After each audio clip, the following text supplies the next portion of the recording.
Shalom, shalom, dan selamat berjumpa kembali dalam pelajaran Sekolah Sabat bersama Gereja Masihi Advent Hari ke-7, Daerah Misi, Sulawesi Tengah.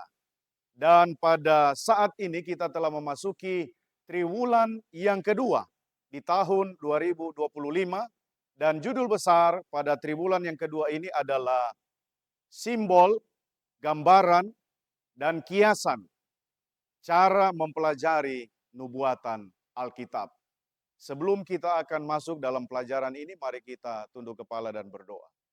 Bapa kami di dalam kerajaan sorga, kebutuhan kami adalah kuasa Roh Kudus Tuhan yang akan mengilhami kami sehingga kami dapat dituntun untuk memahami dan mengerti maksud dan kebenaran Tuhan melalui pelajaran Sekolah Sabat saat ini.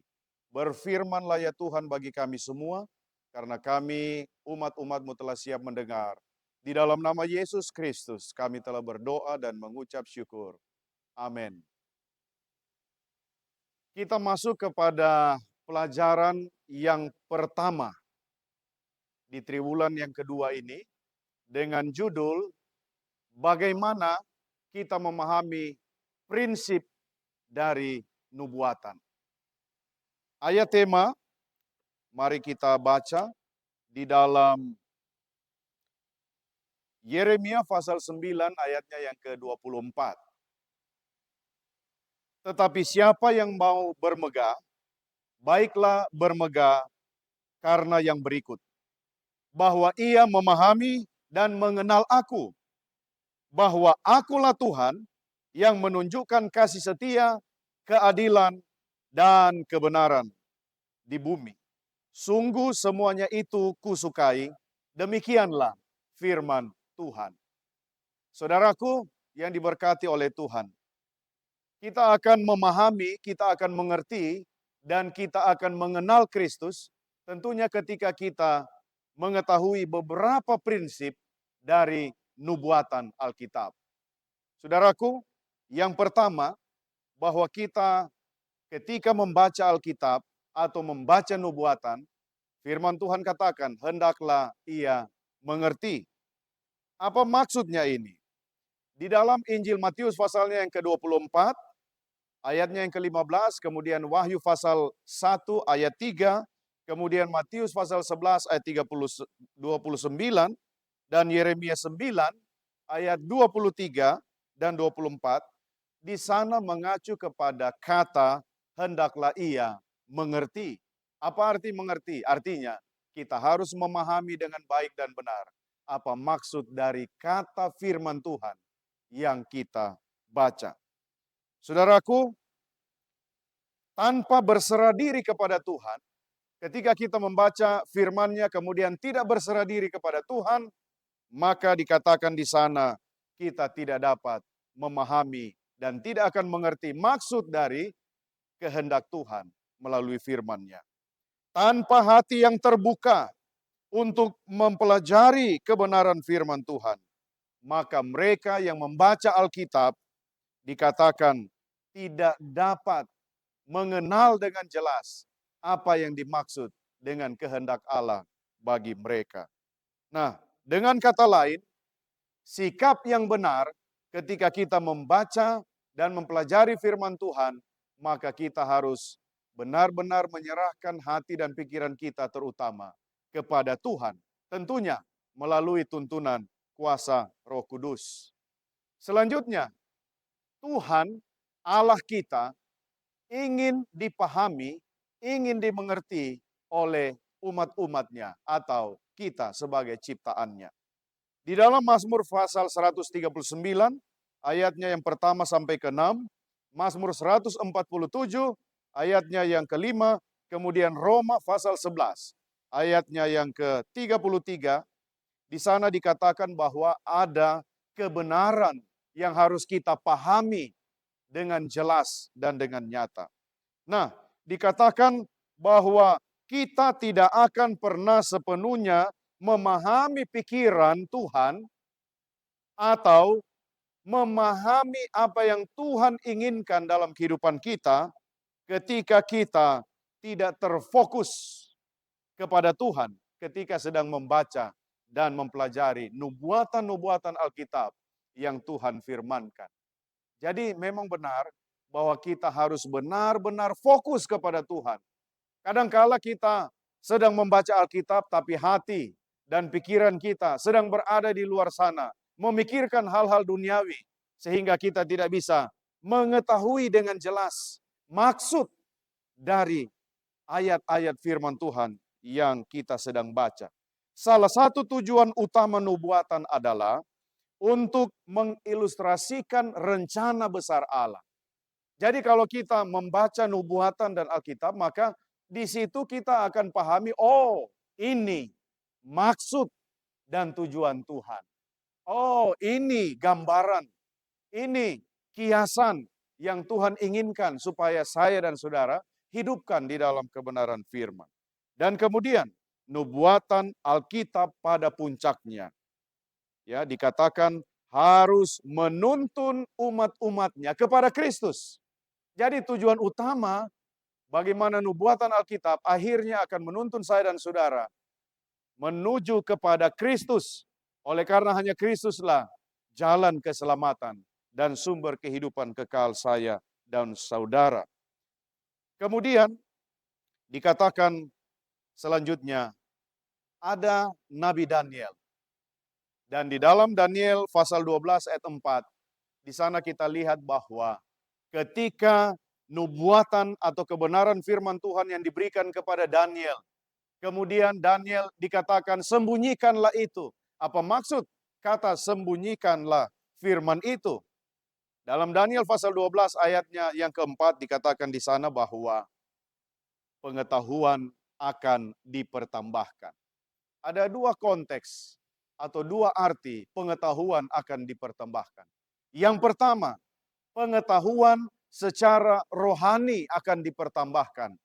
Oleh karena di waktu sesudah Nabi Daniel, ya, menjelang datangnya akhir zaman, maka pengetahuan rohani itu akan dipertambahkan. Ada progress revelation atau wahyu yang terus berkembang dan banyak orang yang lebih memahami. Yang kedua, pengetahuan akan dipertambahkan adalah secara pengetahuan duniawi, artinya ilmu pengetahuan teknologi, IT, dan lain-lain sebagainya yang kita semua sudah saksikan bagaimana manfaat yang besar dari media-media yang ada, bahkan teknologi-teknologi yang canggih. Nah, saudaraku, dikatakan bahwa selama berabad-abad banyak pemikir Kristen yang berusaha dengan keras untuk memahami pengetahuan Alkitab, namun mereka terbatas. Oleh karena apa? Oleh karena mereka belum mendapatkan ilham dan pengetahuan sorga. Oleh karena kebenaran tafsiran belum dibukakan. Dan puji Tuhan, oleh karena pada akhirnya ada seorang tokoh rohani yang kemudian dia memiliki nama William Miller. William Miller menemukan tafsiran bagaimana pemahaman terhadap nubuatan kitab Daniel. Dan luar biasa untuk itu, Gereja Masehi Advent hari ke-7 dikatakan sangat berutang kepada tokoh rohani ini. Ya, oleh karena dia telah mengeksplorasi, ya, dia telah menggali kebenaran-kebenaran mengenai nubuatan yang telah dia dapatkan. Dan kemudian melalui ilham sorga, Daniel pasal 8 ayatnya ke-14, di sana mengenai nubuatan terpanjang 2300 petang dan pagi. Dan akhirnya dapat dijelaskan dengan baik dan benar. Itulah sebabnya sangat penting kita sebagai umat-umat Tuhan, para pelajar Alkitab, para pelajar nubuatan-nubuatan, dikatakan tidak hanya memilih beberapa ayat yang spesifik saja, ya, tentang topik tertentu, tetapi juga kita harus mempelajari dengan cermat dan seksama semua yang Alkitab katakan tentang topik atau konteks yang sedang kita baca. Saudaraku, selanjutnya apa yang dimaksud dengan kiasan atau harafiah? beberapa prinsip dalam mempelajari nubuatan Alkitab. Maka tentunya ada konteks ayat yang dikatakan hanya harafiah, ya, atau hanya kiasan. Nah, salah satu masalah utama yang para pelajar Alkitab, nubuatan Alkitab perlu hadapi adalah bagaimana menentukan apakah bahasa Alkitab itu harus dipahami secara harfiah, ya, atau secara kiasan, ya. Cara penting untuk melakukannya adalah dengan melihat bagaimana Tuhan, ya, bagaimana Tuhan melalui kiasan dan simbol yang diberikan melalui Alkitab. Dan pada akhirnya, ketika kita melihat hal tersebut, kita akan bisa paham, oh ini simbol, oh ini arti yang sebenarnya. Atau hurufiah, ya, harafiah. Itu arti yang sebenarnya. Secara, ya, kita katakan letterlek, ya. Apa yang dikatakan firman sudah itu, tidak perlu ditafsirkan lagi. Itu sudah sangat jelas. Tapi kalau hanya berupa simbol atau mungkin gambaran-gambaran kiasan, oh mungkin ada maksudnya, ya. Seperti demikianlah kita dapat memahami dan mengenal mengenai nubuatan. Dan di dalam kitab Daniel dan Wahyu, di sana begitu banyak simbol-simbol atau kiasan yang saudara akan temukan. Nah, cara penting untuk melakukannya adalah dengan kita berfokus kepada konteks dan kepada isi dari kebenaran firman Tuhan. Saudaraku, mengapa Tuhan ingin berbicara, ya, ingin berbicara dalam simbol, gantinya berbicara terus terang saja, ya, mungkin kita akan berpikir seperti demikian. Kenapa Tuhan tidak berbicara langsung saja? Harus pakai simbol, harus pakai gambaran. Nah, itulah sebabnya dalam pelajaran kita di sini dikatakan ada banyak alasan mengapa Tuhan memilih, ya, memilih untuk berkomunikasi dengan umatnya secara simbolis dalam nubuatan, ya. Apapun alasannya, pelajaran sekolah sahabat kita katakan, apapun alasannya, dikatakan kita dapat percaya kepada Tuhan kita. Amin. Puji Tuhan. Kita harus selalu percaya kepada Tuhan. Apa yang difirmankan dan katakan, itu adalah hal yang harus kita percayai. Bahwa Tuhan ingin, Tuhan mau kita mengerti dan memahami apa yang Dia kehendaki. Saudaraku, ada kutipan dari seorang penulis Kristen di dalam bukunya, buku Alfa Omega, jilid yang ke-8, ya, halaman 332 sampai 358. Dikatakan demikian. Para pendeta dan orang awam menyatakan bahwa nubuatan-nubuatan Daniel dan Wahyu adalah misteri yang tidak dapat dipahami. Tetapi Kristus mengarahkan murid-muridnya kepada kata-kata Nabi Daniel, ya, mengenai peristiwa-peristiwa yang akan terjadi pada zaman mereka. Dan berkata, para pembaca haruslah memperhatikannya. Saudaraku, di sini ada kata, para pembaca harus memperhatikan kata-kata firman. Bukan hanya sekedar lalu begitu saja dalam membaca Alkitab dan membaca nubuatan, tapi harus memperhatikan. Dalam Matius 24 ayat 15. Selanjutnya, dari pernyataan yang mengatakan bahwa wahyu adalah suatu misteri, tidak dapat dimengerti, bertentangan dengan amaran judul buku itu sendiri. Namun sangat jelas, di dalam Wahyu pasalnya yang pertama, ayatnya yang pertama sampai yang ketiga. Firman Tuhan katakan demikian. Inilah wahyu Yesus Kristus, ya, yang dikaruniakan Allah kepadanya supaya ditunjukkannya kepada hamba-hambanya apa yang harus segera terjadi, saudara. Jadi ternyata kitab Wahyu itu bukan sebuah kitab misteri atau yang tidak dapat dimengerti, tetapi justru itu adalah wahyu dari Yesus Kristus yang mudah dan dapat dipahami ketika kita memperhatikan dengan baik dan dengan seksama. Selanjutnya, dikatakan berbahagialah. Ia yang membacakan, dan mereka yang mendengarkan. Membaca, mendengarkan, dan selanjutnya apa? Dan yang menuruti atau yang melakukan apa yang firman Tuhan itu katakan. Jadi saudaraku, tidak sulit untuk memahami Daniel dan Wahyu. Untuk itu kita harus baca, kita harus dikatakan mendengar kata firman, dan kita turuti. Maka yakinlah dan percaya, kita bisa mengetahui dengan jelas kebenaran firman Tuhan. Saudaraku, saya mau simpulkan bahwa ada 10 poin penting, 10 pelajaran penting dari pelajaran kita yang pertama di triwulan yang kedua tahun 2025 dengan judul beberapa prinsip dari nubuatan. Yang pertama, saudara, yang pertama adalah kita harus membaca dengan cermat dan membaca dengan jujur. Yang kedua, kita harus membaca dengan hati-hati, ya. Yang ketiga, kita harus membaca secara estetis, ya, estetis. Karena kita tahu bersama di dalam Alkitab itu ada sastra, ada nubuatan di sana, ya. Kemudian juga ada cerita-cerita, kemudian ada sejarah di sana dan lain sebagainya. Itulah kontekstual dalam Alkitab, ya. Ada begitu banyak hal-hal yang menarik di sana. Yang keempat, kita harus membaca secara kontekstual. Artinya kalau kontekstual ini, kita harus lihat pada saat di mana contohnya.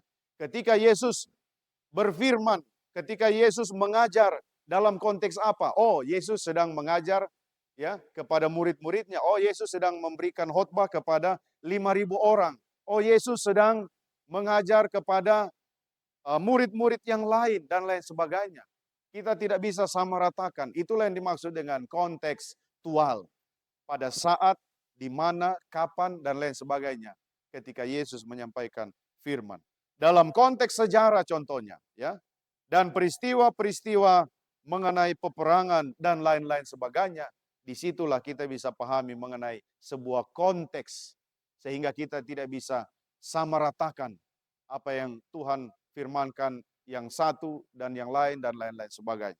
Yang kelima, membaca secara intertekstual. Ya. Kitab suci menafsirkan dirinya sendiri. Artinya bahwa kitab suci akan memberikan pemahaman dari dirinya sendiri. Dari dia adalah sebagai sumber dari kebenaran itu. Ya. Dan satu bagian adalah kunci kepada bagian-bagian yang lain. Untuk itu, kitab Daniel dan Wahyu ditulis dalam kurun waktu yang sangat lama, kurang lebih 1.500 tahun. Tapi kedua kitab ini sangat berkaitan erat, ya, sangat berkaitan erat dan jelas. Selanjutnya, saudara-saudara, yang keenam, membaca secara rohani. Ketika kita baca Alkitab atau nubuatan, kita harus baca secara rohani, ya. Yang ketujuh, membaca dengan cerdas. Kemudian yang kedelapan, membaca secara bersama-sama. Dan yang kesembilan, membaca secara eksistensial. Dan yang kesepuluh, membaca secara etika. Yakinlah dan percaya. Pada pelajaran yang pertama, ini bagian pendahuluan saudara-saudara. Dan selanjutnya pelajaran kedua sampai ke-13 nanti, kita akan lebih memahami bagaimana cara mempelajari nubuatan-nubuatan dalam Alkitab. Untuk itu, pada saat ini, marilah kita terus mau untuk membaca, mempelajari, dan mendalami kebenaran firman Tuhan dan nubuatan-nubuatan dari Allah. Sehingga kita semua dapat dikuatkan dalam iman. Bukan hanya sekedar kita memiliki pengetahuan Alkitab, tapi yang paling utama, kita dapat menjadi umat-umat Tuhan yang setia, ya, yang hidup rohani. Sehingga ketika Tuhan datang pada kali yang kedua, kita semua dapat diselamatkan. Tuhan memberkati kita semua. Mari kita berdoa. Terima kasih Tuhan, oleh karena hikmat dan kuasa-Mu yang Kau karuniakan bagi kami semua.